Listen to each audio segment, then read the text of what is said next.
हरिः ओम्। व्यासाय भवनाशाय श्रीशाय गुणराशये हृद्याय शुद्धविद्याय मध्वाय च नमो नमः। अर्चितः संस्मृतोऽध्यातः कीर्तितः कथितः श्रुतः यो ददात्यमृतत्वं हि समां रक्षतु ಕೇಶವಃ. ಇಂದಿನಿಂದ ಜಗದ್ಗುರುಗಳಾದಂತಹ ಶ್ರೀಮನ್ ಮಧ್ವಾಚಾರ್ಯರು ರಚನೆ ಮಾಡಿಕೊಟ್ಟಿರುವಂತಹ ಶ್ರೀ ಕೃಷ್ಣಾಮೃತ ಮಹಾರ್ಣವ ಎಂಬುವಂತಹ ಗ್ರಂಥದ ಪಾಠ ಪ್ರಾರಂಭ ಆಗ್ತಾ ಇದೆ. ದ್ವಿತೀಯದ ದಿನ ಸುಮಾರು 3 ತಿಂಗಳುಗಳ ಕಾಲ ನಡೆಯುವಂತಹ ಈ ಕೃಷ್ಣಾಮೃತ ಮಹಾರ್ಣವ ಗ್ರಂಥದ ಪಾಠ ನಿರ್ವಿಘ್ನವಾಗಿ ಎಲ್ಲರಿಗೂ ಅರ್ಥ ಆಗುವಂತೆ, ಮನನ ಆಗುವಂತೆ, ಅರ್ಥ ಆದದ್ದು ಅನುಸಂಧಾನಕ್ಕೆ ತಂದಿಟ್ಟುಕೊಳ್ಳುವಂತೆ ಚೆನ್ನಾಗಿ ಈ ಪಾಠ ನಿರ್ವಿಘ್ನವಾಗಿ ನಡೆಯಲಿ ಅಂತ ಆ ಗಣಪತ್ಯಂತರ್ಗತನಾದಂತಹ ಭಾರತೀಯ ರಮಣ ಮುಖ್ಯ ಪ್ರಾಣಾಂತರ್ಗತ ವಿಶ್ವಂಭರ ರೂಪಿಯಾದಂತಹ ಪರಮಾತ್ಮನಲ್ಲಿ ಪ್ರಾರ್ಥನೆಯನ್ನು ಮಾಡೋಣ. ನಾವೆಲ್ಲರೂ ಕೂಡ ಸೇರಿ ಪ್ರಾರ್ಥನೆ ಮಾಡ್ತಾ, ಮೊದಲನೇದಾಗಿ ತಮಗೆಲ್ಲರಿಗೂ ಈ ಒಂದು ಪಾಠಕ್ಕೆ ಸ್ವಾಗತ. ಇದರಲ್ಲಿ ಅನೇಕ ಜನ ಈಗಾಗಲೇ ಹಿಂದೆ ನಡೆದಂತಹ ವಿಷ್ಣು ಸಹಸ್ರನಾಮದ ಅರ್ಥಚಿಂತನೆ ಮತ್ತು ದ್ವಾದಶ ಸ್ತೋತ್ರದ ಅರ್ಥಚಿಂತನೆ ಪಾಠದಲ್ಲಿ ಭಾಗವಹಿಸಿದವರೇ ಇದ್ದೀರಿ. ಇನ್ನು ಅನೇಕ ಜನ ಹೊಸದಾಗಿ ತಾವೆಲ್ಲರೂ ಕೂಡ ಈ ಒಂದು ಕೃಷ್ಣಾಮೃತ ಮಹಾರ್ಣವದ ಪಾಠಕ್ಕೆ ಸೇರಿದ್ದೀರಿ. ತಮಗೆಲ್ಲರಿಗೂ ಕೂಡ ಆದರದ ಸ್ವಾಗತವನ್ನು ಹೇಳ್ತಾ, ಹಿಂದೆ ತಿಳಿಸಿದಂತೆ ಪ್ರತಿನಿತ್ಯ ಸೋಮವಾರದಿಂದ ಶುಕ್ರವಾರದ ತನಕ ರಾತ್ರಿ 9ರಿಂದ 9:30ವರೆಗೆ ಈ ಪಾಠ ನಡೆಯುತ್ತೆ. ಮೊದಲನೇದಾಗಿ ಈ ಗ್ರಂಥವನ್ನು ರಚನೆ ಮಾಡಿದ್ದು ಸಾಕ್ಷಾತ್ ವಾಯುದೇವರ 3ನೇ ಅವತಾರರಾದಂತಹ ಮಧ್ವಾಚಾರ್ಯರು. ಮಧ್ವಾಚಾರ್ಯರ ಸಮಸ್ತ ಗ್ರಂಥಗಳಿಗೆ ಒಂದು ಹೆಸರು, ಅದು ಸರ್ವಮೂಲ ಗ್ರಂಥಗಳು ಅಂತ. ಒಂದು ಪ್ರಸಿದ್ಧವಾದಂತಹ ಮಾತು ವ್ಯಾಸೋಚ್ಛಿಷ್ಟಂ ಜಗತ್ ಸರ್ವಂ ಅಂತ. ಇವತ್ತು ನಾವು ಇಡೀ ಜಗತ್ತಿನಲ್ಲಿ ವೇದಾಂತ ಪ್ರಪಂಚದಲ್ಲಿ ನೋಡುವಂತಹ ಯಾವುದೇ ಗ್ರಂಥಗಳಾಗಿರಲಿ, ಅದು ಯಾವುದೇ ದರ್ಶನ ಆಗಿರಲಿ, ದ್ವೈತ, ಅದ್ವೈತ, ವಿಶಿಷ್ಟಾದ್ವೈತ, ಹೀಗೆ ಯಾವುದೇ ಶಾಸ್ತ್ರ ಗ್ರಂಥಗಳಾಗಿರಲಿ, ಯಾವುದೇ ದರ್ಶನದ ಗ್ರಂಥಗಳಾಗಿರಲಿ, ಅದೆಲ್ಲದಕ್ಕೂ ಕೂಡ ಮೂಲ ಯಾವುದು ಅಂತ ಹೇಳಿದ್ರೆ ಅದು ವೇದವ್ಯಾಸ ದೇವರು, ಅವರ ಗ್ರಂಥಗಳು. ಅವರು ರಚನೆ ಮಾಡಿಕೊಟ್ಟಿರುವಂತಹ ಅತ್ಯಂತ ಶ್ರೇಷ್ಠ ಗ್ರಂಥ ಅದು ಮಹಾಭಾರತ. ಅದೇ ರೀತಿಯಾಗಿ 18 ಪುರಾಣಗಳು, ಅದೇ ರೀತಿಯಾಗಿ ವೇದವ್ಯಾಸ ದೇವರು ಮಾಡಿದಂತಹ ವೇದಗಳ ವಿಭಾಗ, ಇದೆಲ್ಲದರ ಮೇಲೇನೆ ಅವಲಂಬಿತವಾಗಿ ಸಮಸ್ತ ದಾರ್ಶನಿಕ ಪ್ರಪಂಚ, ಅನೇಕ ದಾರ್ಶನಿಕರು ರಚನೆ ಮಾಡಿದಂತಹ ಗ್ರಂಥಗಳು ಇದ್ದಾವೆ ಎಂಬುದಾಗಿ ಹೇಳ್ತಾರೆ. ಹಾಗಾಗಿ ಎಲ್ಲ ವಾಂಗ್ಮಯವೂ ಕೂಡ ವ್ಯಾಸರ ಉಚ್ಛಿಷ್ಟ, ಅವರು ಹೇಳಿದ್ದನ್ನೇ ಹೇಳ್ತಾ ಇದೆ ಎಂಬುದಾಗಿ ಒಂದು ಪ್ರಸಿದ್ಧವಾದಂತಹ ಮಾತಿದೆ. ಅದೇ ರೀತಿಯಾಗಿ ಮಧ್ವಾಚಾರ್ಯರು ಕೂಡ ಅವರು ರಚನೆ ಮಾಡಿರುವಂತಹ ಭಾಷ್ಯ ಗ್ರಂಥಗಳು ಅಥವಾ ಸ್ವತಂತ್ರ ಗ್ರಂಥಗಳು ಅಂತ ಏನಿದ್ದಾವೆ, ಅದೆಲ್ಲದರಲ್ಲೂ ಕೂಡ ಅವರು ಹೆಚ್ಚಾಗಿ ಬಳಸಿದ್ದು ವೇದವ್ಯಾಸ ದೇವರ ಮಾತುಗಳನ್ನ. ವೇದವ್ಯಾಸ ದೇವರು ಮಹಾಭಾರತದಲ್ಲಿ ಅದಕ್ಕಿಂತ ಹೆಚ್ಚು ಜಾಸ್ತಿ ಆಚಾರ್ಯರು ನಮಗೆ ಅವರ ಭಾಷ್ಯದಲ್ಲಿ ಕೊಟ್ಟಿದ್ದು ಪುರಾಣಗಳ ಮಾತನ್ನು. ಭಾಗವತ, ಬ್ರಹ್ಮಾಂಡ ಪುರಾಣ, ಹೆಚ್ಚಾಗಿ ಪದ್ಮ ಪುರಾಣ, ಯಾವ ಬ್ರಹ್ಮಸೂತ್ರ ಭಾಷ್ಯ ಆಗಿರ್ಬೋದು, ಹೀಗೆ ಗೀತಾ ಭಾಷ್ಯ, ಅನೇಕ ಗ್ರಂಥಗಳಲ್ಲಿ ವೇದವ್ಯಾಸ ದೇವರ ಮಾತುಗಳನ್ನೇ ಮಧ್ವಾಚಾರ್ಯ ಹೆಚ್ಚಾಗಿ ಉದಾಹರಣೆಯಾಗಿ ಕೊಡ್ತಾ ಇದ್ರು. ತಾವು ಸ್ವತಂತ್ರವಾಗಿ ಎಷ್ಟನ್ನು ಹೇಳ್ತಾ ಇದ್ರು, ಅದಕ್ಕಿಂತ ಹೆಚ್ಚು ವೇದವ್ಯಾಸ ದೇವರ ಮಾತುಗಳನ್ನು ತಾವು ಉದಾಹರಣೆಯಾಗಿ ಕೊಡ್ತಾ ಇದ್ದಾರೆ ಪ್ರತಿಯೊಂದು ಗ್ರಂಥಗಳಲ್ಲೂ ಕೂಡ. ಆ ರೀತಿಯಾಗಿ ಮಧ್ವಾಚಾರ್ಯರು ರಚನೆ ಮಾಡಿಕೊಟ್ಟಿರುವಂತಹ ಗ್ರಂಥಗಳಲ್ಲಿ, ಸರ್ವಮೂಲ ಗ್ರಂಥಗಳಲ್ಲಿ ಒಟ್ಟು 2 ವಿಭಾಗ, ಒಂದು ಪ್ರಮಾಣ ಗ್ರಂಥ, ಇನ್ನೊಂದು ಪ್ರಮೇಯ ಗ್ರಂಥ ಅಂತ. ಪ್ರಮಾಣ ಗ್ರಂಥ ಅಂತ ಹೇಳಿದ್ರೆ ಪರಮತ ನಿರಾಕರಣೆ, ಸ್ವಮತ ಸ್ಥಾಪನೆ, ಇನ್ನೊಬ್ಬರದು ಯಾಕೆ ನಿರಾಕರಣೆ ಮಾಡಬೇಕು, ಅದನ್ನು ಯಾಕೆ ಅನುಸರಿಸಬಾರದು, ನಮ್ಮದನ್ನು ಯಾಕೆ ಅನುಸರಿಸಬೇಕು ಎಂಬುದಾಗಿ ತರ್ಕ, ವೇದಾಂತ, ಬ್ರಹ್ಮಸೂತ್ರ ಭಾಷ್ಯ, ಅದರ ಹಿನ್ನೆಲೆಯಲ್ಲಿ ಇರುವಂತಹ ಗ್ರಂಥಗಳು ಅದು ಪ್ರಮಾಣ ಗ್ರಂಥಗಳು ಅಂತ. ಇವತ್ತು ನಾವೇನು ನೋಡುವಂತಹ ಬ್ರಹ್ಮಸೂತ್ರ ಭಾಷ್ಯ ಇತ್ಯಾದಿ ಗ್ರಂಥಗಳು, ಅಥವಾ ಮೇರುಕೃತಿಯಾದಂತಹ ಶ್ರೀಮನ್ ನ್ಯಾಯಸುಧಾ ಇತ್ಯಾದಿ ಏನಿದೆ, ಅದೆಲ್ಲದೂ ಕೂಡ ಪ್ರಮಾಣ ಗ್ರಂಥದ ಭಾಗಕ್ಕೆ ಸೇರುವಂತಹ ಗ್ರಂಥಗಳು. ಸ್ವಲ್ಪ ಸ್ವಲ್ಪ ಅಲ್ಲ, ಅತ್ಯಂತನೇ ಕ್ಲಿಷ್ಟವಾದಂತಹ ಗ್ರಂಥಗಳು. ಆ ಗ್ರಂಥಗಳನ್ನು ಅಧ್ಯಯನ ಮಾಡಬೇಕಾದ್ರೆ ಸಮಗ್ರವಾದಂತಹ ಸಂಸ್ಕೃತ ಜ್ಞಾನ ಅವಶ್ಯವಾಗಿರಲೇಬೇಕು. ಅನಂತರ ಪ್ರಧಾನವಾಗಿ ಒಂದು ತರ್ಕಶಾಸ್ತ್ರ ಇನ್ನೊಂದು ವ್ಯಾಕರಣ ಶಾಸ್ತ್ರ. ಇವೆರಡನ್ನು ಅಧ್ಯಯನ ಮಾಡಿ ಅನಂತರ ಆ ವೇದಾಂತ ಗ್ರಂಥದ ಅಧ್ಯಯನವನ್ನು ನಾವು, ಆ ಪ್ರಮಾಣ ಗ್ರಂಥಗಳ ಅಧ್ಯಯನವನ್ನು ಮಾಡಲಿಕ್ಕೆ ಸಾಧ್ಯ. ತರ್ಕ ಗ್ರಂಥ ಮತ್ತು ವ್ಯಾಕರಣಾದಿಗಳನ್ನು ಅಧ್ಯಯನ ಮಾಡಿದ ಮೇಲೆ ಮಾತ್ರ ಆ ಗ್ರಂಥಗಳು ನಮಗೆ ಅರ್ಥ ಆಗ್ಲಿಕ್ಕೆ ಸಾಧ್ಯ ಆಗುತ್ತೆ. ಇನ್ನು ಪ್ರಮಾಣ ಪದ್ಧತಿ, ಜಯತೀರ್ಥ ರಚನೆ ಮಾಡಿರುವಂತಹ ಗ್ರಂಥಗಳು, ಅದೇ ರೀತಿಯಾಗಿ ಮಧ್ವಾಚಾರ್ಯ ರಚನೆ ಮಾಡಿರುವಂತಹ ಇಷ್ಟು ತತ್ವ ನಿರ್ಣಯ ಮುಂತಾದಂತಹ ಎಲ್ಲ ಗ್ರಂಥಗಳು ಕೂಡ ಪ್ರಮಾಣ ಗ್ರಂಥಗಳು ಅಂತ ಕರೆಸ್ಕೊಳ್ಳುತ್ತೆ. ಇದು ಒಂದು ಭಾಗ. ಇನ್ನೊಂದು ಪ್ರಮೇಯ ಗ್ರಂಥಗಳು ಅಂತ. ಸುಲಭವಾಗಿ ಪ್ರಮೇಯವನ್ನು ತಿಳಿಸುವಂತಹ ಗ್ರಂಥಗಳು. ಸುಲಭ ಅಂತ, ಅತ್ಯಂತ ಸುಲಭ ಅಂತ ನಾವು ಹೇಳಿಕ್ ಬರೋದಿಲ್ಲ. ನೋಡ್ಲಿಕ್ಕೆ ನಮಗೆ ಮೇಲ್ನೋಟಕ್ಕೆ ಸುಲಭವಾದಂತಹ ಸಂಸ್ಕೃತ ಶ್ಲೋಕಗಳು ಇರ್ತವೆ. ಮೇಲ್ಗಡೆ ಪದ ಅರ್ಥ ಆಗಿಬಿಡುತ್ತೆ. ಆದರೆ ನಿಜವಾಗಿ ಅದರಲ್ಲಿ ಏನು ಪ್ರಮೇಯವನ್ನು ಆಚಾರ್ಯರು ತುಂಬಿದ್ದಾರೆ ಅಂತ ತಿಳಿಯೋದು ತುಂಬಾ ಕಷ್ಟ. ಉದಾಹರಣೆಗೆ ನಾವು ಇವತ್ತು ಪಾಠ ಮಾಡ್ತಾ ಇರುವಂತಹ ಕೃಷ್ಣಾಮೃತ ಮಹಾರ್ಣವಾಗಿರಬಹುದು, ಅಥವಾ ಸದಾಚಾರ ಸ್ಮೃತಿ, ಮಹಾಭಾರತ ತಾತ್ಪರ್ಯ ನಿರ್ಣಯ, ಭಾಗವತ ತಾತ್ಪರ್ಯ ನಿರ್ಣಯ ಮುಂತಾದಂಥವುಗಳೆಲ್ಲ ಪ್ರಮೇಯ ಗ್ರಂಥಗಳು. ಪ್ರಧಾನವಾಗಿ ಪ್ರಮೇಯವನ್ನು ತಿಳಿಸಲಿಕ್ಕೆ ಹೋಗ್ತಾ ಇರುವಂತಹ ಗ್ರಂಥಗಳು. ಅಂತಹ ಗ್ರಂಥಗಳಲ್ಲಿ ಒಂದು ಅದು ಕೃಷ್ಣಾಮೃತ ಮಹಾರ್ಣವ ಅಂತ. ಹೆಸರು ಸ್ವಲ್ಪ ವಿಚಿತ್ರವಾಗಿದೆ. ಸಾಮಾನ್ಯವಾಗಿ ಸದಾಚಾರ ಸ್ಮೃತಿ ಅಂತ ಹೇಳಿದ್ರೆ ಸದಾಚಾರಗಳನ್ನು ತಿಳಿಸುವಂತಹ ಒಂದು ಗ್ರಂಥ. ಹೀಗೆ ಒಂದೊಂದು ಗ್ರಂಥಗಳಿಗೆ ಒಂದೊಂದು ಹೆಸರನ್ನು ಹೇಳ್ಕೊಂಡು ಹೋಗಿದ್ದಾರೆ.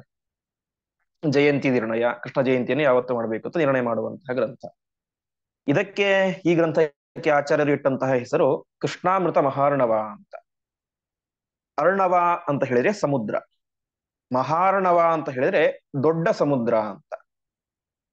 ಪರಮಾತ್ಮ ಅವನು ದೊಡ್ಡ ಸಮುದ್ರ ಇದ್ದಂತೆ. ಯಾವ ಸಮುದ್ರ? ಉಪ್ಪಿನ ನೀರಿನ ಸಮುದ್ರ ಅಲ್ಲ ಪರಮಾತ್ಮ.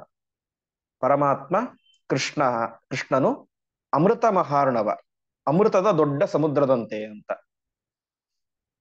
ಹೇಗೆ ಸಮುದ್ರ ಅಂತ ಅದಕ್ಕೆ ಯಾಕೆ ಹೆಸರು ಅಂತ ಹೇಳಿದ್ರೆ, ನಾನು ಹಿಂದಿನ ಪಾಠದಲ್ಲಿ ಹೇಳಿದ್ದೆ, ಮುದ್ರ ಅಂತ ಹೇಳಿದ್ರೆ ಒಂದು ತೀರ ಅಂತ. ಯಾವುದಕ್ಕೆ ತೀರ ಇದೆನೋ ಅದು ಸಮುದ್ರ ಅಂತ ಕರ್ಸ್ಕೊಳ್ಳುತ್ತೆ. ಈಗ ನದಿಗೂ ತೀರ ಇದೆ, ಕೆರೆಗೂ ತೀರ ಇದೆ, ಸರೋವರಕ್ಕೂ ತೀರ ಇದೆ. ಅದನ್ನು ಸಮುದ್ರ ಅಂತ ನಾವು ಕರೆಯೋದಿಲ್ಲ. ಸಮುದ್ರ ಶಬ್ದಕ್ಕೆ ಎಷ್ಟೇ ಅರ್ಥ, ತೀರ ಇರುವುದು ಅಂತ. ನದಿಗಳಿಗೆ ನಾವು ಸಮುದ್ರ ಅಂತ ಕರೆಯೋದಿಲ್ಲ. ಕರೆಯೋದು ಆ ಸಾಗರಕ್ಕೆ ಮಾತ್ರ, ಸಮುದ್ರಕ್ಕೆ ಮಾತ್ರ ನಾವು ವಿಶೇಷವಾಗಿ ತೀರ ಇರುವುದು ಅಂತ ಕರಿತೇವೆ. ಆ ರೀತಿಯಾಗಿ ಯಾಕೆ ಕರಿತೀವಿ ಅಂತ ಹೇಳಿದ್ರೆ, ನದಿಯ ಒಂದು ತೀರದಲ್ಲಿ ನಿಂತರೆ ಆ ಕಡೆಯ ತೀರ ನಮಗೆ ಕಾಣಿಸುತ್ತೆ, ಇದಕ್ಕೆ ತೀರ ಇದೆ ಅಂತ ಧೈರ್ಯ ಬರುತ್ತೆ. ಆದರೆ ಸಮುದ್ರಕ್ಕೆ ಹಾಗಲ್ಲ. ಸಮುದ್ರದ ಒಂದು ದಡದಲ್ಲಿ ನಿಂತರೆ ಇನ್ನೊಂದು ದಡ ಕಾಣಿಸೋದೇ ಇಲ್ಲ. ಸಮುದ್ರದ ಮಧ್ಯಕ್ಕೆ ಹೋದರೆ ಯಾವ ಕಡೆಯೂ ದಡವೇ ಕಾಣಿಸೋದಿಲ್ಲ. ಹಾಗಾಗಿ ಹಿರಿಯರು ಅದಕ್ಕೆ ಒಂದು ಹೆಸರನ್ನು ಇಟ್ಟರು, ಸಮುದ್ರ, ಇದಕ್ಕೂ ತೀರ ಇದೆ, ಹೆದರಬೇಡಿ ಅಂತ ಧೈರ್ಯ ತುಂಬಲಿಕ್ಕೋಸ್ಕರ ಅದಕ್ಕೆ ಸಮುದ್ರ ಅಂತ ಹೆಸರಿಟ್ಟರು. ಹಾಗೆ ಸಮುದ್ರ ಅಂತ ಹೇಳಿದ್ರೆ ಸಾಮಾನ್ಯವಾಗಿ ಕೊನೆ ಕಾಣದೇ ಇರುವುದು ಅಂತ. ಈ ಕಡೆ ದಡದಲ್ಲಿ ನಿಂತರೆ ಕೊನೆ ಕಾಣದೇ ಇರುವುದು ಅಂತ. ಹಾಗೆ ಪರಮಾತ್ಮನು ಕೂಡ ಹೇಗಿದ್ದಾನೆ? ದೊಡ್ಡ ಅಮೃತದ ಸಮುದ್ರದಂತೆ ಇದ್ದಾನೆ. ಈ ಸಮುದ್ರಕ್ಕಾದರೂ ಒಂದು ಹಂತದಲ್ಲಿ ತುಂಬಾ ಕಷ್ಟಪಟ್ಟು ಕೊನೆಯನ್ನು ಕಾಣಬಹುದು. ಆದರೆ ಪರಮಾತ್ಮನೆಂಬಂತಹ ಏನು ಈ ಅಮೃತದ ಸಮುದ್ರ, ಎಂದೂ ನಾಶವಾಗದೇ ಇರುವಂತಹ, ನಮಗೆ ಬೇಡಿದ್ದನ್ನು ಕೊಡುವಂತಹ ದೊಡ್ಡ ಸಮುದ್ರ ಇದೆ. ಇದು ಈಜಿದಷ್ಟು ಆಳಕ್ಕೆ ಹೋಗುವಂತಹ ದೊಡ್ಡ ಸಮುದ್ರ.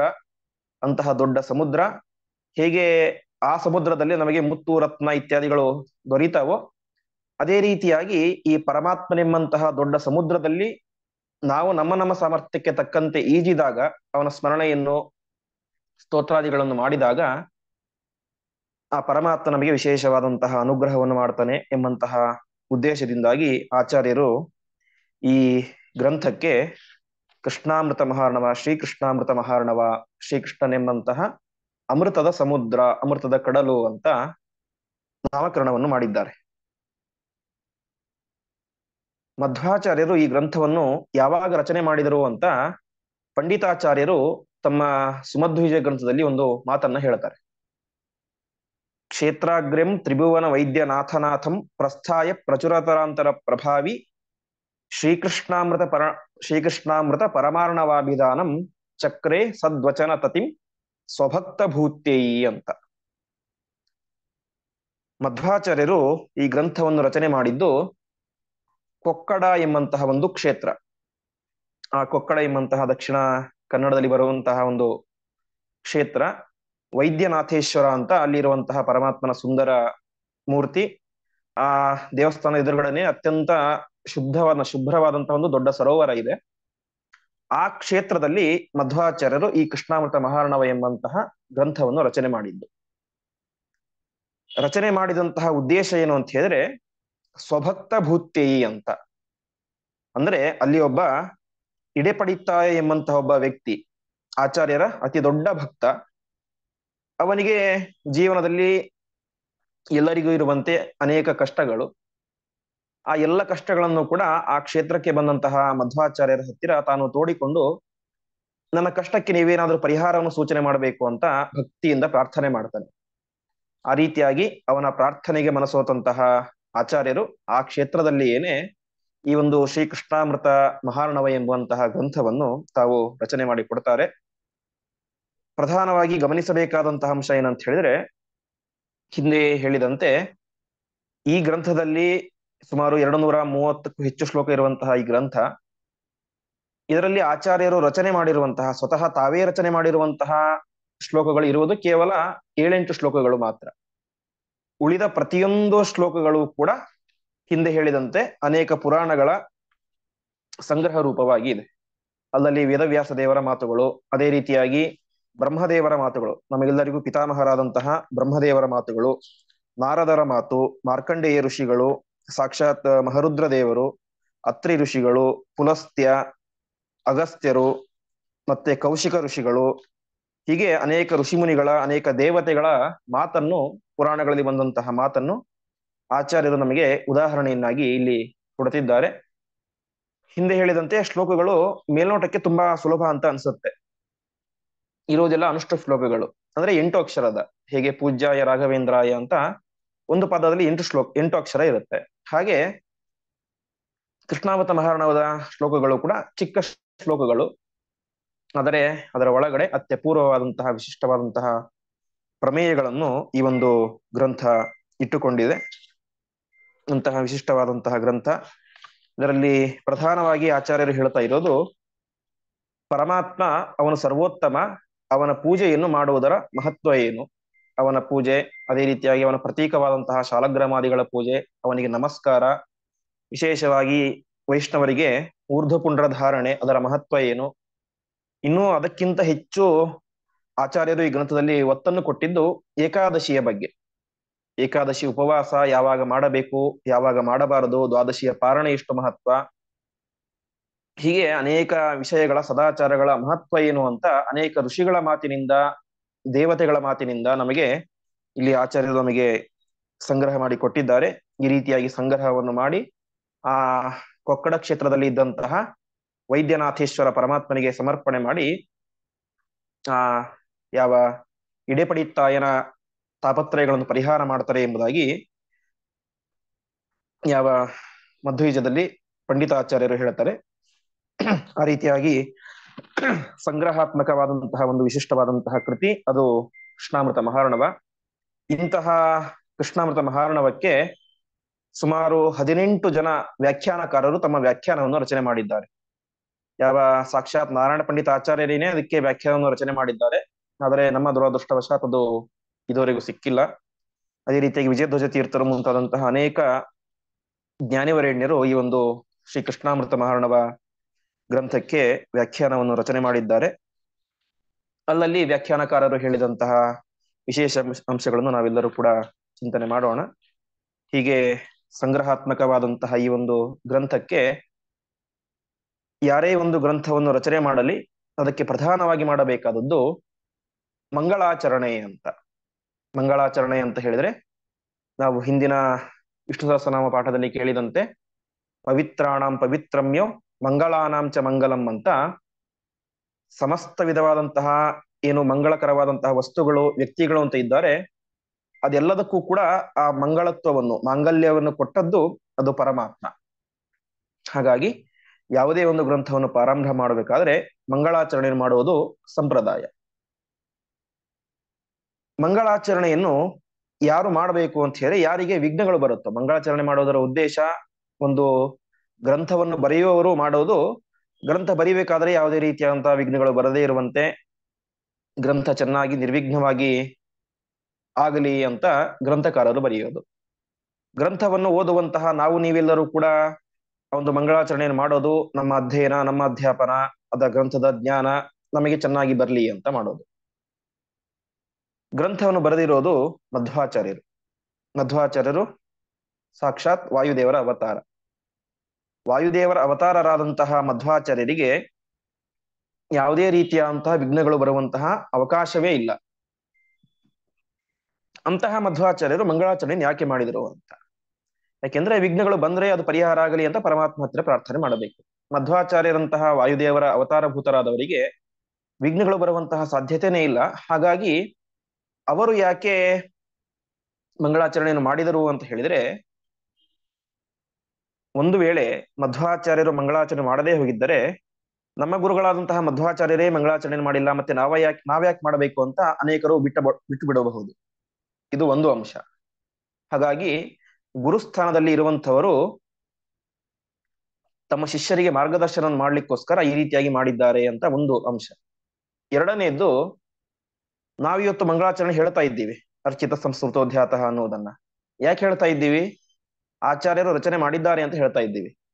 ಹಾಗಾಗಿ ನಮ್ಮ ವಿಘ್ನಗಳು ಪರಿಹಾರ ಆಗಬೇಕು. ಮಧ್ವಾಚಾರ್ಯರಿಗೆ ಯಾವುದೇ ರೀತಿಯಾದಂತಹ ವಿಘ್ನಗಳು ಇಲ್ಲದೆ ಹೋದರೂ ಕೂಡ ಮುಂದೆ ಅನೇಕ ಗ್ರಂಥಗಳನ್ನು ಬರೆಯುವಂತಹ ಅನೇಕ ಜನ ಶಿಷ್ಯಂದರು ಇದ್ದಾರೆ. ಮಧ್ವಾಚಾರ್ಯರು ಬಂದು ಹೋದ ನಂತರ ಇದೇ ಗ್ರಂಥಕ್ಕೆ ನಾವು ಕೇಳಿದಂತೆ ಸುಮಾರು 18 ಜನ ವ್ಯಾಖ್ಯಾನವನ್ನು ರಚನೆ ಮಾಡಿದ್ದಾರೆ. ಅವರೆಲ್ಲರೂ ಕೂಡ ಮುಂದೆ ಗ್ರಂಥವನ್ನು ಬರೆಯುವಂತಹ ಪ್ರತಿಯೊಬ್ಬರೂ ಕೂಡ ಮಂಗಳಾಚರಣೆಯನ್ನು ಮಾಡಿಯೇನೆ ಪ್ರತಿಯೊಂದು ಗ್ರಂಥವನ್ನು ರಚನೆ ಮಾಡಬೇಕು ಎಂಬಂತಹ ಉದ್ದೇಶದಿಂದ ಮಧ್ವಾಚಾರ್ಯರು ಮಂಗಳಾಚರಣೆಯನ್ನು ಮಾಡಿದ್ದಾರೆ. ಅದೇ ರೀತಿಯಾಗಿ ನಮಗೆ ಅಂದ್ರೆ ಗ್ರಂಥವನ್ನು ಅಧ್ಯಯನ ಮಾಡುವಂತವರಿಗೆ ಯಾವುದೇ ರೀತಿಯಾದಂತಹ ವಿಘ್ನಗಳು ಬರಬಾರದು, ಅದರ ಯಥಾರ್ಥವಾದಂತಹ ಜ್ಞಾನ ಅವರಿಗೆ ಬರಬೇಕು ಎಂಬಂತಹ ಉದ್ದೇಶದಿಂದಾಗಿ ಅವರು ಮಂಗಳಾಚರಣೆಯನ್ನು ಈ ಒಂದು ಗ್ರಂಥದಲ್ಲಿ ಸೇರಿಸಿದ್ದಾರೆ ಎಂಬುದಾಗಿ ತಿಳಿಸ್ತಾ ಇದ್ದಾರೆ. ಈ ರೀತಿಯಾಗಿ ಮೊದಲ ಶ್ಲೋಕ ಅದು ಮಂಗಳಾಚರಣೆ ರೂಪವಾದದ್ದು. ಶ್ಲೋಕ ಹೇಳ್ತೇನೆ, ನೀವು ಹೇಳಿ. ಅರ್ಚಿತ ಸಂಸ್ಮೃತೋಧ್ಯಾತಃ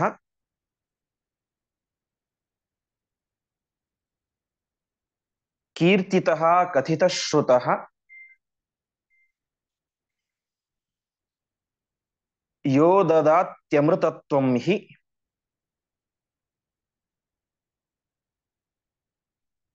ಯೋ ದದಾತಿ ಅಮೃತತ್ವಂ ಹಿ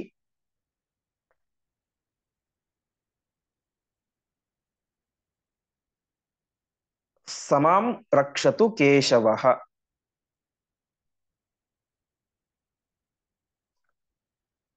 ಮಧ್ವಾಚಾರ್ಯರು ಪ್ರಾರಂಭದಲ್ಲಿ ಕೇಶವ ರೂಪಿಯಾದಂತಹ ಪರಮಾತ್ಮನಿಗೆ ತಾವು ನಮಸ್ಕಾರ ಮಾಡ್ತಾ ಇದ್ದಾರೆ. ಒಂದು ಗ್ರಂಥಗಳಲ್ಲಿ ಪ್ರಧಾನ ಇರಬೇಕಾದಂತಹ ಅಂಶ ಏನು ಅಂತ ಹೇಳಿದ್ರೆ ಅನುಬಂಧ ಚತುಷ್ಟಯಗಳು ಇರಬೇಕು ಅಂತ ಒಂದು ನಿಯಮ. ಏನು ಅನುಬಂಧ ಚತುಷ್ಟಯಗಳು ಅಂತ ಹೇಳಿದ್ರೆ ಅಧಿಕಾರಿ, ವಿಷಯ, ಸಂಬಂಧ ಮತ್ತು ಪ್ರಯೋಜನ ಅಂತ 4 ಇರಬೇಕು ಅಂತ. ಪ್ರಯೋಜನ, ನಾವೆಲ್ಲ ಇವತ್ತು ಈ ಒಂದು ಗ್ರಂಥವನ್ನು ಅಧ್ಯಯನ ಮಾಡಬೇಕು ಅಂತ ಸಿದ್ಧರಾಗಿ ಕೂತ್ಕೊಂಡಿದ್ದೇವೆ. ಅಧ್ಯಯನ ಯಾಕೆ ಮಾಡ್ತಾ ಇದ್ದೇವೆ? ಇದರಿಂದ ಏನೋ ಒಂದು ಪ್ರಯೋಜನ ಇದೆ ಅಂತ. ಒಂದು ಪ್ರಸಿದ್ಧವಾದಂತಹ ಮಾತಿದೆ, ಪ್ರಯೋಜನಂ ಅನುದ್ದಿಶ್ಯ ನ ಮಂದೋಪಿ ಪ್ರವರ್ತತೆ ಅಂತ. ಜಗತ್ತಿನಲ್ಲಿ ಇರುವಂತಹ ಅತ್ಯಂತ ಕಟ್ಟ ಕಡೆಯ ಒಬ್ಬ ಮೂರ್ಖ ವ್ಯಕ್ತಿಯು ಕೂಡ ಯಾವುದೋ ಒಂದು ಕೆಲಸ ಮಾಡ್ತಾ ಇದ್ದಾನೆ ಅಂತ ಹೇಳಿದ್ರೆ ಅದರಿಂದ ಏನಾದರೂ ಒಂದು ಪ್ರಯೋಜನ ಇದ್ದೇ ಇರುತ್ತೆ ಅಂತ. ಪ್ರಯೋಜನ ಇಲ್ಲದೇನೆ ಯಾವ ವ್ಯಕ್ತಿಯು ಕೂಡ ಯಾವ ಕೆಲಸವನ್ನು ಕೂಡ ಮಾಡೋದಿಲ್ಲ ಅಂತ. ಅದರಲ್ಲಿಯೂ ಕೂಡ ಇಂತಹ ದೊಡ್ಡ ಗ್ರಂಥದ ರಚನೆಯಂತಹ ಕೆಲಸವನ್ನು ಮಾಡ್ಲಿಕ್ಕೆ ಸಾಧ್ಯನೇ ಇಲ್ಲ. ಅದಕ್ಕೇನಾದ್ರೂ ಪ್ರಯೋಜನ ಇರಬೇಕು. ಹಾಗಾಗಿ ಮೊದಲನೇದು ಪ್ರಯೋಜನ ಇರಬೇಕು. ಪ್ರಯೋಜನ, ಆಮೇಲೆ ಅದಕ್ಕೆ ಒಂದು ವಿಷಯ, ಸಬ್ಜೆಕ್ಟ್ ಅಂತ ಇರಬೇಕು. ಏನನ್ನು ಹೇಳಲಿಕ್ಕೆ ಹೊರಟಿದೆ ಈ ಗ್ರಂಥ ಅಂತ ವಿಷಯ ಇರಬೇಕು. ಅದೇ ರೀತಿಯಾಗಿ ಅಧಿಕಾರಿ, ಅದನ್ನು ಓದ್ಲಿಕ್ಕೆ ಒಬ್ಬ ವ್ಯಕ್ತಿ ಬೇಕು. ಮಧ್ವಾಚಾರ್ಯರು ಆ ಗ್ರಂಥವನ್ನು ರಚನೆ ಮಾಡಿ ಕೊಟ್ಬಿಟ್ರು ಅಂದ ತಕ್ಷಣ ಅದನ್ನು ಯಾರು ಓದ್ದೇ ಇಲ್ಲ ಅಂತ ಹೇಳಿದ್ರೆ ಅದು ವ್ಯರ್ಥ ಅಂತ ಆಗ್ಬಿಡುತ್ತೆ. ಹಾಗಾಗಿ ಅದನ್ನು ಓದುವಂತಹ ಅಧಿಕಾರಿಗಳು ಇರಬೇಕು. ಅದೇ ರೀತಿಯಾಗಿ ಸಂಬಂಧ, ಓದುವವರಿಗೆ ಏನು ಸಂಬಂಧ, ಅದರಿಂದ ಒಂದು ಫಲ ಸಿಗುತ್ತೆ, ಅದಕ್ಕೂ ಇದಕ್ಕೂ ಸಂಬಂಧ ಇರುತ್ತೆ. ಹೀಗೆ 4 ಇರಬೇಕು ಅಂತ ಹೇಳ್ತಾರೆ. ಪ್ರಸ್ತುತ ಈ ಗ್ರಂಥಕ್ಕೆ ವಿಷಯ, ಸಬ್ಜೆಕ್ಟ್ ಏನು ಅಂತ ಹೇಳಿದ್ರೆ ಇಲ್ಲಿ ಹೇಳಿದಂತೆ ಕೇಶವ, ಪರಮಾತ್ಮನ ಸ್ವರೂಪ, ಅವನ ಬಗ್ಗೆ ತಿಳಿಯುವುದೇನೆ ಈ ಗ್ರಂಥದ, ಪರಮಾತ್ಮನೇ ಈ ಗ್ರಂಥಕ್ಕೆ ವಿಷಯ, ಅವನೇ ಪ್ರಧಾನ ಸಬ್ಜೆಕ್ಟ್ ಅಂತ. ಪರಮಾತ್ಮನ ಉದ್ದೇಶವಾಗಿ ಈ ಗ್ರಂಥ ಹೊರಟಿದೆ. ಹಾಗಾಗಿ ಪರಮಾತ್ಮ ಇದು ಪರ ಆ, ಈ ಗ್ರಂಥಕ್ಕೆ ವಿಷಯ. ಎರಡನೆಯದ್ದು ಪ್ರಯೋಜನ. ಗ್ರಂಥದಿಂದ ಯಾವ ಪ್ರಯೋಜನ ಇರಬೇಕು? ಪ್ರಯೋಜನ ಏನು ಅಂತ ಹೇಳಿದ್ರೆ, ಈ ಶ್ಲೋಕದಲ್ಲಿ ಹೇಳುವಂತೆ ಯೋ ದದಾತಿ ಅಮೃತತ್ವಮಿಹಿ ಅಂತ ಪರಮಾತ್ಮ ಮೋಕ್ಷವನ್ನೇ ಕೊಡ್ತಾನೆ ಎಂಬುದಾಗಿ ಹೇಳಿದ್ದಾರೆ. ಹಾಗಾಗಿ ಮೋಕ್ಷ ಎಂಬುದು ಗ್ರಂಥದ ಪ್ರಧಾನವಾದಂತಹ ಪ್ರಯೋಜನ. ಇನ್ನು ಅಧಿಕಾರಿ ಯಾರು ಅಂತ ಹೇಳಿದ್ರೆ, ಪರಮಾತ್ಮನ ಬಗ್ಗೆ ತಿಳಿಯಬೇಕು ಅಂತ ಬಯಸುವಂತಹ, ಮೋಕ್ಷವನ್ನು ಬಯಸುವಂತಹ ವ್ಯಕ್ತಿಗಳೇ ಈ ಗ್ರಂಥಕ್ಕೆ ಅಧಿಕಾರಿಗಳು. ಕೊನೆಯದ್ದು ಸಂಬಂಧ. ಮೋಕ್ಷವನ್ನು ಪಡೆಯುವವನಿಗೂ ಮತ್ತು ಪಡೆಯುವಂತಹ ವ್ಯಕ್ತಿಗೂ ಒಂದು ಸಂಬಂಧ ಅಂತ ಇರುತ್ತೆ. ಪ್ರಾಪ್ಯ ಪ್ರಾಪಕ ಭಾವ ಸಂಬಂಧ ಅಂತ ಹೇಳ್ತಾರೆ. ಅಂದ್ರೆ ಮೋಕ್ಷ ಪ್ರಾಪ್ಯ ಹೊಂದುವಂತವನು ಈ ವ್ಯಕ್ತಿ. ಅದೇ ರೀತಿಯಾಗಿ ಉಪಾಸಕ ಭಾವ ಸಂಬಂಧ. ಪರಮಾತ್ಮ ಉಪಾಸ್ಯ, ನಾವು ಉಪಾಸಕರು. ಈ ರೀತಿಯಾದ ಸಂಬಂಧ, ಪರಸ್ಪರ ಸಂಬಂಧ ಅಂತ ಇರುತ್ತೆ ಅಂತ. ಈ ರೀತಿಯಾಗಿ ಅನುಬಂಧ ಚತುಷ್ಟಯಗಳನ್ನು ಈ ಒಂದು ಪ್ರಾರಂಭದ ಶ್ಲೋಕದಲ್ಲಿ ತಿಳಿಸ್ತಾ ಇದ್ದಾರೆ.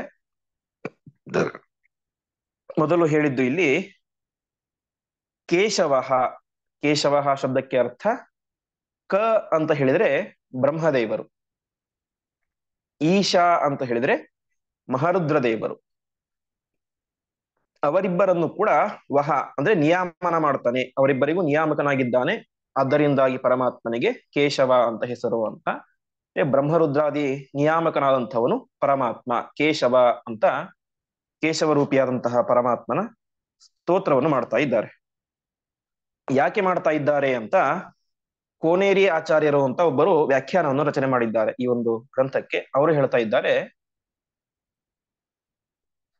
ಯಾವುದೇ ಒಬ್ಬ ವ್ಯಕ್ತಿಗಾಗಲಿ ಜೀವನದಲ್ಲಿ ಇರುವಂತಹ ಪ್ರಧಾನ ಆಸೆ ಅಂತ ಹೇಳಿದ್ರೆ ಅದು ಸುಖಮೇವ ಮೇಸ್ಯ ದುಃಖಂ ಮನಾಗಪಿ ಮಾಭೂತ್ ಅಂತ.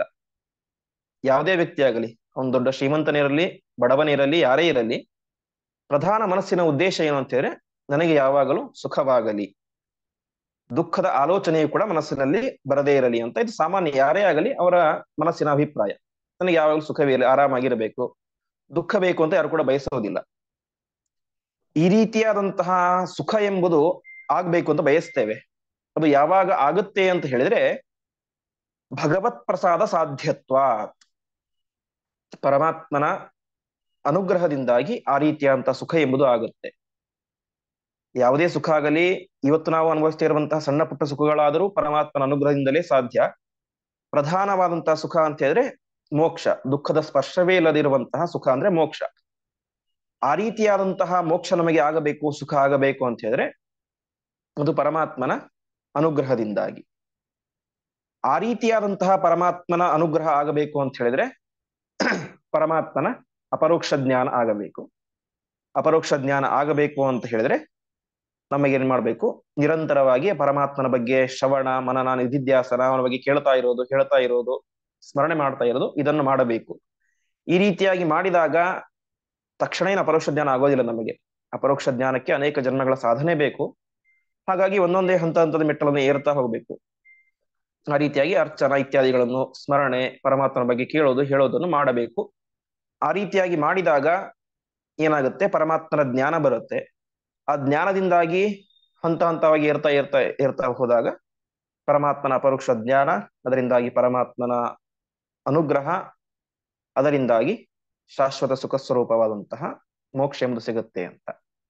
ಹಾಗಾಗಿ ಮೋಕ್ಷವನ್ನು ಪಡೆಯಬೇಕು ಅಂತ ಹೇಳಿದ್ರೆ ಪರಮಾತ್ಮನ ಅನುಗ್ರಹ ಬೇಕು, ಅನುಗ್ರಹಕ್ಕೆ ಅಪರೋಕ್ಷ ಜ್ಞಾನ ಬೇಕು, ಅಪರೋಕ್ಷ ಜ್ಞಾನಕ್ಕೆ ಪರಮಾತ್ಮನ ಶ್ರವಣ ಕೀರ್ತನೆ ಇತ್ಯಾದಿಗಳನ್ನು ಮಾಡಬೇಕು ಅಂತ. ಹಾಗಾಗಿ ಅದನ್ನ ಮಾಡಬೇಕು ಅಂತ ಆಚಾರ್ಯರು ಏನ್ ಮಾಡ್ತಾ ಇದ್ದಾರೆ ಇಲ್ಲಿ ಮಂಗಳಾಚರಣೆಯಲ್ಲಿ? ಅರ್ಚಿತಃ, ಸಂಸ್ಮೃತಃ, ಧ್ಯಾತಃ, ಕೀರ್ತಿತಃ, ಕಥಿತಃ, ಶ್ರುತಃ ಅಂತ 6 ಅಂಶಗಳನ್ನು ಆಚಾರ್ಯರು ಈ ಒಂದು ಗ್ರಂಥದಲ್ಲಿ ಹೇಳಿದ್ದಾರೆ. ಮೊದಲನೇ ಅಂಶ, ಪರಮಾತ್ಮನನ್ನು ನಾವು ಪೂಜಿಸಿದರೆ, ಶ್ಲೋಕದ ಪ್ರಧಾನ ತಾತ್ಪರ್ಯ ಎಷ್ಟು? ಪರಮಾತ್ಮನನ್ನು ನಾವು ಅರ್ಚನೆ ಮಾಡಿದರೆ, ಸ್ಮರಣೆ ಮಾಡಿದರೆ, ಧ್ಯಾನ ಮಾಡಿದರೆ, ಕೀರ್ತನೆ ಮಾಡಿದರೆ, ಹೇಳಿದರೆ, ಶ್ರುತಃ ಕೇಳಿದರೆ ಪರಮಾತ್ಮ ನಮಗೆ ಅಮೃತತ್ವಂ ಮೋಕ್ಷವನ್ನೇ ಕೊಡ್ತಾನೆ. ಅಂತಹ ಪರಮಾತ್ಮ ನಮ್ಮನ್ನು ರಕ್ಷಣೆ ಮಾಡಲಿ ಎಂಬುದಾಗಿ ಹೇಳ್ತಾ ಇದ್ದಾರೆ. ಇಲ್ಲಿ ವ್ಯಾಖ್ಯಾನಕಾರರು ಏನು ಅರ್ಚಿತಃ, ಅರ್ಚನೆ ಅಂದ್ರೆ ಏನು ಅಂತ ಹೇಳ್ತಾ ಇದ್ದಾರೆ. ಅರ್ಚನೆ ಅಂತ ಹೇಳಿದ್ರೆ ನಮಗೆ ವಿಹಿತವಾದಂತಹ ಕರ್ಮಗಳನ್ನು ಪ್ರಾಮಾಣಿಕವಾಗಿ ಮಾಡುತ್ತಾ ಪರಮಾತ್ಮನನ್ನು ಎಲ್ಲದರಲ್ಲೂ ಕಂಡು ಪೂಜೆ ಮಾಡುವುದೇನೆ ಅದು ನಿಜವಾದಂತಹ ಅರ್ಚನೆ. ಅಂದ್ರೆ ಪ್ರತಿಯೊಂದು ಪ್ರಾಣಿಗಳಲ್ಲಿಯೂ ಪರಮಾತ್ಮನನ್ನು ಕಾಣುವುದು, ನಮ್ಮ ಪಾಲಿನ ಕರ್ತವ್ಯವನ್ನು ಪ್ರಾಮಾಣಿಕವಾಗಿ ಮಾಡುವುದು. ಅದೇ ರೀತಿಯಾಗಿ ಬ್ರಾಹ್ಮಣನಾದಂತಹವನಿಗೆ ಇನ್ನು ಸಂಧ್ಯಾ ವಂದನೆ, ದೇವರ ಪೂಜೆ ಇತ್ಯಾದಿಗಳನ್ನು ಹೇಳಿದ್ದಾರೆ. ಇದೆಲ್ಲವೂ ಕೂಡ ಅರ್ಚನೆಯಲ್ಲಿ ಸೇರುತ್ತೆ. ಇಷ್ಟನ್ನು ಮಾಡಬೇಕು ಅಂತ ತಿಳಿಸ್ತಾ ಇದ್ದಾರೆ. ಅದೇ ರೀತಿಯಾಗಿ ಅರ್ಚಿತ ಸಂಸ್ಮೃತ ಅಂತ ಹೇಳಿದ್ದಾರೆ. ಸ್ಮೃತಿ ಅಂತ ಹೇಳಿ ನೆನಪು ಮಾಡಿಕೊಳ್ಳೋದು, ಸ್ಮರಣೆ ಮಾಡ್ತಾ ಇರೋದು ಅಂತ. ಇಲ್ಲಿ ಆಚಾರ್ಯರು ಕೇವಲ ಸ್ಮೃತಃ ಅಂತ ಹೇಳಿಲ್ಲ, ಸಂಸ್ಮೃತಃ ಅಂತ ಹೇಳಿದ್ರು. ಸಂಸ್ಮೃತಃ ಅಂತ ಹೇಳಿ ಚೆನ್ನಾಗಿ ಸ್ಮರಣೆ ಮಾಡಬೇಕು ಅಂತ. ಚೆನ್ನಾಗಿ ಸ್ಮರಣೆ ಅಂತ ಹೇಳಿ ಗಂಟೆಗಟ್ಟಲೆ ಸ್ಮರಣೆ ಮಾಡೋದು ಅಂತ ಅರ್ಥ ಅಲ್ಲ. ಭಕ್ತಿಯಿಂದ ಕೂಡಿ ಪರಮಾತ್ಮನ ಸ್ಮರಣೆ ಮಾಡಬೇಕು ಅಂತ. ಭಕ್ತಿಯಿಂದಾಗಿ ಕೂಡಿದಾಗ ಮಾಡಿದಾಗ ಮಾತ್ರ ಆ ಪರಮಾತ್ಮನ ಸ್ಮರಣೆಗೆ ಪರಮಾತ್ಮ ಅನುಗ್ರಹವನ್ನು ಮಾಡ್ತಾನೆ. ಹಾಗಾಗಿ ಸಂಸ್ಮೃತಃ, ವಿಶೇಷವಾದ ಭಕ್ತಿಯಿಂದಾಗಿ ನಾವು ಪರಮಾತ್ಮನನ್ನು ಮನಸ್ಸಿನಲ್ಲಿ ಸ್ಮರಣೆ ಮಾಡ್ತಾ ಇರಬೇಕು ಅಂತ ಹೇಳ್ತಾ ಇದ್ದಾರೆ. ಇದನ್ನು ಮಾಡಬೇಕು.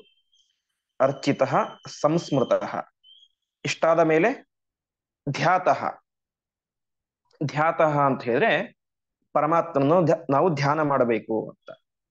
ಧ್ಯಾನ ಅಂತ ಹೇಳಿದ್ರೆ ನಾವು ಹಿಂದಿನ ದ್ವಾದಶ ಸ್ತೋತ್ರದಲ್ಲಿ ಕೇಳಿದಂತೆ ವಾಸ್ತವಿಕವಾಗಿ ಪರಮಾತ್ಮನ ಸಮಗ್ರ ಸ್ವರೂಪವನ್ನು ಚಿಂತನೆ ಮಾಡಬೇಕು. ಆದರೆ ಸಮಗ್ರ ಸ್ವರೂಪವನ್ನು ಚಿಂತನೆ ಮಾಡಲಿಕ್ಕೆ ಪ್ರಾರಂಭಿಕ ಹಂತದಲ್ಲಿ ಇರುವಂತಹ ನಮಗೆ ಸಾಧ್ಯ ಆಗೋದಿಲ್ಲ.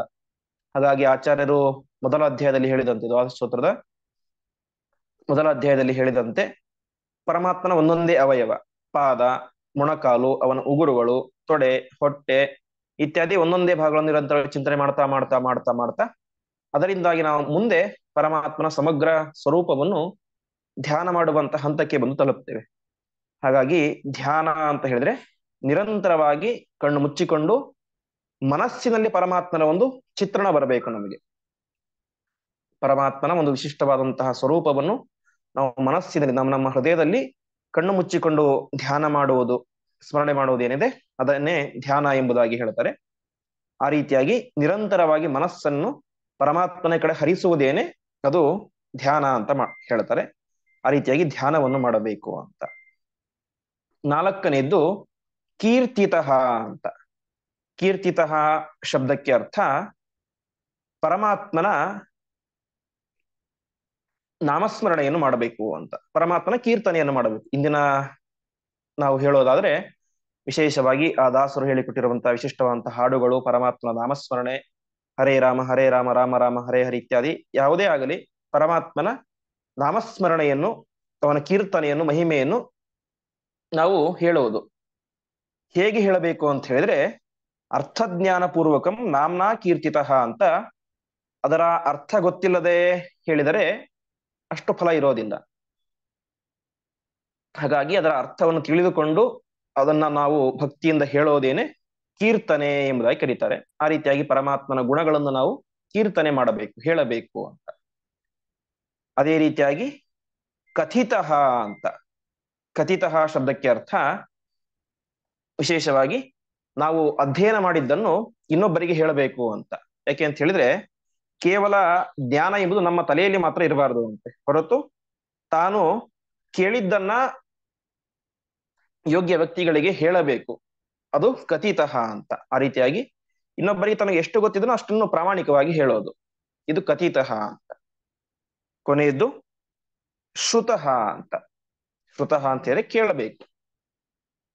ಗುರುಮುಖೇನ ವಿಶೇಷವಾಗಿ ಅಧ್ಯಯನವನ್ನು ಮಾಡಿ ಇಷ್ಟೆಲ್ಲ ಆಗಬೇಕು ಅಂತ ಹೇಳಿ ಅರ್ಚನೆ, ಸಂಸ್ಮರಣೆ, ಧ್ಯಾನ, ಕೀರ್ತನೆ ಮತ್ತು ಇನ್ನೊಬ್ಬರಿಗೆ ಹೇಳೋದು ಇಷ್ಟೆಲ್ಲ ಆಗಬೇಕು ಅಂತ ಹೇಳಿ ಮೊದಲು ಆಗಬೇಕಾದದ್ದು ಶ್ರವಣ. ಯಾಕೆಂದ್ರೆ ನಾವು ಇನ್ನೊಬ್ಬರಿಗೆ ಹೇಳಬೇಕು, ಧ್ಯಾನ ಮಾಡಬೇಕು ಅಂತ ನಮಗೆ ಅರ್ಥ ಆಗಿರ್ಬೇಕು. ಅದು ನಮಗೆ ಅರ್ಥ ಆಗೋದು ಯಾವಾಗ? ತಿಳಿದವರಿಂದ ಕೇಳಿದಾಗ ನಮಗೆ ಅರ್ಥ ಆಗುತ್ತೆ. ಹಾಗಾಗಿ ಶ್ರುತಃ, ಚೆನ್ನಾಗಿ ಕೇಳಬೇಕು. ಆ ರೀತಿಯಾಗಿ ಕೇಳಿದಾಗ ಪರಮಾತ್ಮ ಏನ್ ಮಾಡ್ತಾನೆ, ನಮಗೆ ಅನುಗ್ರಹ ಮಾಡ್ತಾನೆ ಅಂತ ಹೇಳ್ತಾ ಇದ್ದಾರೆ. ಹೀಗೆ ಒಟ್ಟು 6 ಅಂಶಗಳು: ಪರಮಾತ್ಮನ ಪೂಜೆ, ಪರಮಾತ್ಮನ ಸ್ಮರಣೆ, ಅದರ ಮುಂದಿನ ಹಂತ ಪರಮಾತ್ಮನ ವಿಶಿಷ್ಟವಾದಂತಹ ಧ್ಯಾನ, ಕಣ್ಣು ಮುಚ್ಚಿಕೊಂಡು ಹೃದಯ ಕಮಲದಲ್ಲಿ ಪರಮಾತ್ಮನ ವಿಶಿಷ್ಟವಾದಂತಹ ಉಪಾಸನೆ, ಹಾಗೆ ಕೀರ್ತನೆ, ಪರಮಾತ್ಮನ ಗುಣಗಳನ್ನು ಕೀರ್ತನೆ ಮಾಡೋದು ಹೇಗೆ, ಅರ್ಥವನ್ನು ತಿಳಿದುಕೊಂಡು, ಹಾಗೆ ಕಥಿತಃ, ತನಗೆ ಗೊತ್ತಿರುವಷ್ಟು ವಿಷಯವನ್ನು ಪ್ರಾಮಾಣಿಕವಾಗಿ ಇನ್ನೊಬ್ಬರಿಗೆ ಉಪದೇಶ ಮಾಡುವುದು, ಅದೇ ರೀತಿಯಾಗಿ ಶ್ರುತಃ, ಯೋಗ್ಯರು ಸಿಕ್ಕಾಗ ಶ್ರವಣವನ್ನು ಮಾಡೋದು, ಕೇಳುವುದು. ಈ ರೀತಿಯಾಗಿ ಮಾಡಿದಾಗ ಯೋ ದದಾತಿ ಅಮೃತತ್ವಂ ಹಿ, ಆ ಪರಮಾತ್ಮ ಅಮೃತವನ್ನೇ ಅರ್ಥಾತ್ ಮೋಕ್ಷವನ್ನೇ ಕೊಟ್ಟು ಬಿಡ್ತಾನೆ. ಅಂತಹ ಸಮಾಂ ರಕ್ಷತು ಕೇಶವ, ಅಂತಹ ಮೋಕ್ಷವನ್ನೇ ಕೊಡುವಂತಹ ಕೇಶವ ಪರಮಾತ್ಮ, ಬ್ರಹ್ಮರುದ್ರಾದಿಗಳಿಗೂ ನಿಯಾಮಕನಾದಂತಹ ಪರಮಾತ್ಮ ಮಾಂ ರಕ್ಷತು, ಮಾಂ ಅಂದ್ರೆ ನನ್ನನ್ನು, ಸಹ ಅಂದ್ರೆ ಆ ಪರಮಾತ್ಮ ರಕ್ಷತು ಕಾಪಾಡಲಿ ಅಂತ ಆಚಾರ್ಯರು ಈ ಒಂದು ಕೃಷ್ಣಾಮೃತ ಮಹಾರ್ಣವದ ಪ್ರಾರಂಭದಲ್ಲಿ ಮಂಗಳಾಚರಣೆಯಲ್ಲಿ ತಿಳಿಸ್ತಾ ಇದ್ದಾರೆ. ಇದರಲ್ಲಿ ಒಂದು ಅಂಶವನ್ನು ಹೇಳ್ತಾರೆ, ರಕ್ಷತು ನಮ್ಮನ್ನು ರಕ್ಷಣೆ ಮಾಡಲಿ ಅಂತ ಆಚಾರ್ಯರು ಇಲ್ಲಿ ಪ್ರಾರ್ಥನೆ ಮಾಡ್ತಾ ಇದ್ದಾರೆ.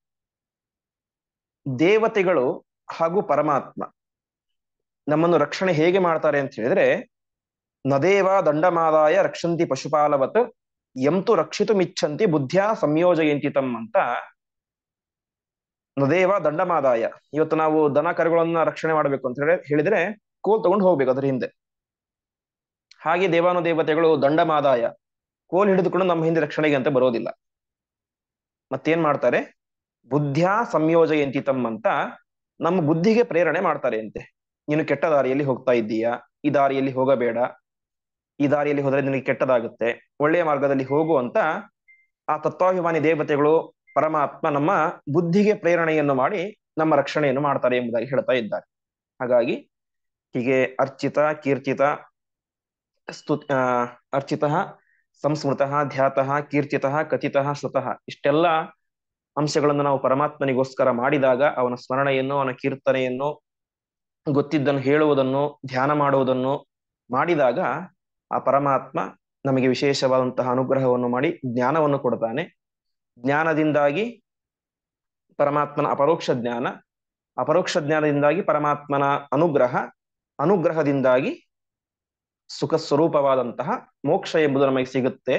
ಆ ರೀತಿಯಾಗಿ ಮೋಕ್ಷವನ್ನು ಕೊಡುವಂತಹ ಪರಮಾತ್ಮ ನಮ್ಮನ್ನು ನಿರಂತರವಾಗಿ ರಕ್ಷಣೆ ಮಾಡಲಿ ಎಂಬುದಾಗಿ ಆಚಾರ್ಯರು ಈ ಒಂದು ಪ್ರಾರಂಭದ ಮಂಗಳಾಚರಣೆಯಲ್ಲಿ ಪ್ರಾರ್ಥನೆಯನ್ನು ಮಾಡ್ತಾ ಇದ್ದಾರೆ. ಹೀಗೆ ಇಂದಿನ ಪಾಠದ ಮೊದಲನೇ ದಿನ ಆ ಕೃಷ್ಣಾಮೃತ ಮಹಾರ್ಣವದ ಪೀಠಿಕೆ ಮತ್ತು ಮೊದಲ ಶ್ಲೋಕದ ಚಿಂತನೆಯೊಂದಿಗೆ ಇಂದಿನ ಪಾಠವನ್ನು ಆ ಪರಮಾತ್ಮನಿಗೆ ನಾವೆಲ್ಲರೂ ಸಮರ್ಪಣೆ ಮಾಡೋಣ. ಶ್ರೀಕೃಷ್ಣ ಅರ್ಪಣಮಸ್ತು.